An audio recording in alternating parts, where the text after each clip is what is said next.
Raging Gale by James Ryan. Read by the author. Part the 49th. Hope has reason to smile. Right!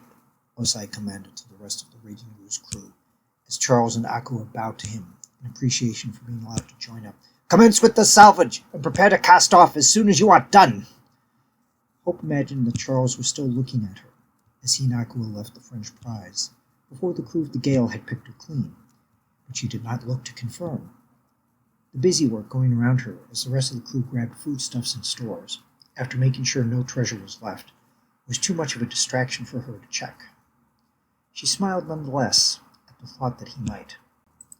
She kept a slight smile later on as the Raging Gale left the floating hulk of the French vessel behind. Bereft of anything of value, the prize was cast adrift to float out to sea. "Aye, with any luck she might miss the isles round the quay," said Collins as he watched her go.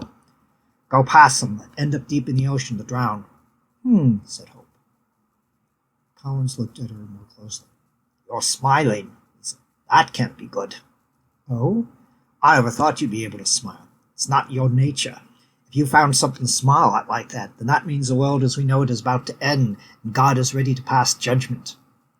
Hope smiled even more broadly, only partly to set Collins back on his heels. "Are you sure it's such a bad thing that I'm smiling?" she said with a slight tease.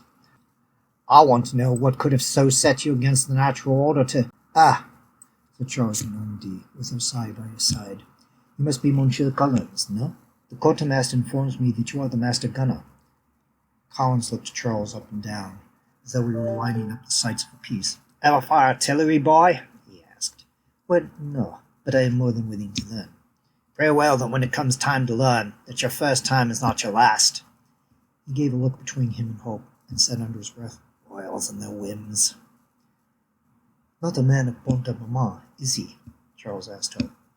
"He's normally a lot more pleasant," said Hope. "When Osai introduced me to the rest of the crew my first day, he was not like that."